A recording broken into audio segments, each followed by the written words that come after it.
ನಾಡಿನೆಲ್ಲೆಡೆ ಮಕರ ಸಂಕ್ರಾಂತಿ ಹಬ್ಬದ ಸಂಭ್ರಮ ಮನೆ ಮಾಡಿದೆ. ಬೆಳಗ್ಗೆಯಿಂದಲೇ ದೇಗುಲಗಳಲ್ಲಿ ವಿಶೇಷವಾದಂತಹ ಪೂಜೆ ಪುನಸ್ಕಾರಗಳು ನೆರವೇರ್ತಾ ಇದೆ. ಮಕರ ಸಂಕ್ರಾಂತಿ ಹಬ್ಬ ಹಿಂದೂಗಳಿಗೆ ಮೊದಲ ಹಬ್ಬ, ಬಹಳ ಪವಿತ್ರವಾದಂತಹ ಹಬ್ಬ. ಎಲ್ಲಾ ಕಡೆಗಳಲ್ಲೂ ಕೂಡ ಸಂಭ್ರಮ ಸಡಗರ ಮನೆ ಮಾಡಿದೆ. ಬೆಳಗ್ಗೆಯಿಂದಲೇ ದೇಗುಲಗಳಲ್ಲಿ ವಿಶೇಷ ಪೂಜೆ ಪುನಸ್ಕಾರ ನೆರವೇರ್ತಾ ಇದ್ದಾವೆ. ರಾಜ್ಯಾದ್ಯಂತ ದೇಗುಲಕ್ಕೆ ಭೇಟಿ ನೀಡುತ್ತಿದ್ದಾರೆ ಭಕ್ತರು. ಇಂದು ಗವಿ ಗಂಗಾಧರೇಶ್ವರ ದೇಗುಲದಲ್ಲಿ ಒಂದು ರೀತಿ ವಿಸ್ಮಯ. ಪ್ರತಿ ವರ್ಷವೂ ಕೂಡ ಸಂಕ್ರಾಂತಿ ಎಂದು ವಿಸ್ಮಯ, ಸೂರ್ಯರಶ್ಮಿಯ ಸ್ಪರ್ಶ ಆಗುತ್ತೆ. ಸಂಕ್ರಾಂತಿ ಹಬ್ಬದ ಕೌತುಕಕ್ಕೆ ಕ್ಷಣಗಣನೆ ಆರಂಭ ಆಗಿದೆ. ಇನ್ನೊಂದು ಕಡೆ ಸಂಜೆ ಅಯ್ಯಪ್ಪ ಸ್ವಾಮಿ ಸನ್ನಿಧಿ, ಕೇರಳದ ಶಬರಿಮಲೆ ಅಯ್ಯಪ್ಪ ಸ್ವಾಮಿ ಸನ್ನಿಧಿಯಲ್ಲಿ ಮಕರ ಜ್ಯೋತಿಯ ದರ್ಶನ ಆಗುತ್ತೆ. ನೋಡಿ, ಇದರ ಟೈಮ್ ಬಂದು ಗವಿ ಗಂಗಾಧರೇಶ್ವರ ದೇವಸ್ಥಾನ ಇದೆಯಲ್ವಾ, ಅಲ್ಲಿ ಸೂರ್ಯರಶ್ಮಿ ಶಿವನನ್ನ ಸ್ಪರ್ಶಿಸುವಂತಹ ಕಾಲ. ಸಂಕ್ರಾಂತಿ ಅಂದರೆ ಅದೇ ಸೂರ್ಯ ತನ್ನ ದಿಕ್ಕನ್ನು ಬದಲಿಸುವಂತಹ ಒಂದು ದಿನ. ದಕ್ಷಿಣ ಪಥದಿಂದ ಉತ್ತರ ಪಥಕ್ಕೆ ದಿಕ್ಕು ಬದಲಿಸುವಂತಹ ಸಂದರ್ಭದಲ್ಲಿ ಶಿವನ ಮೂರ್ತಿಯನ್ನು ಕಿರಣಗಳು ಸ್ಪರ್ಶ ಮಾಡ್ತವೆ. ಗವಿ ಗಂಗಾಧರೇಶ್ವರ ದೇವಸ್ಥಾನದಲ್ಲಿ ಶಿವನ ದೇವಾಲಯ ಇದೆಯಲ್ಲ, ಆ ಶಿವನ ಮೂರ್ತಿಯನ್ನು ಸ್ಪರ್ಶ ಆಗುತ್ತೆ.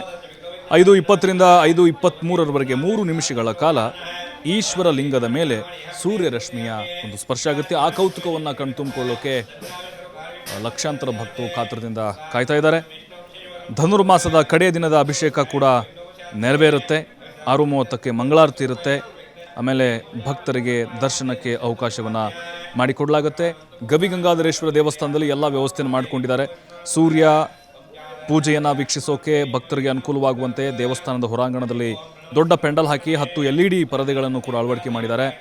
ಸೂರ್ಯ ಪೂಜೆ ನಂತರ ಸ್ವಾಮಿಗೆ ಕ್ಷೀರಾಭಿಷೇಕ ಮಾಡ್ತಾರೆ. ನಂತರ ಅಲಂಕಾರ ಮಾಡಲಾಗುತ್ತೆ. 5:30 ನಂತರ ಸರತಿ ಸಾಲಿನಲ್ಲಿ ಮೂಲ ಮೂರ್ತಿಯ ದರ್ಶನಕ್ಕೆ ಭಕ್ತರಿಗೆ ಅವಕಾಶ ಕೊಡಲಾಗುತ್ತೆ. ಈ ವೇಳೆ ಭಕ್ತರಿಗೆ ತೀರ್ಥ ಪ್ರಸಾದ ವ್ಯವಸ್ಥೆ ಕೂಡ ಇರುತ್ತೆ.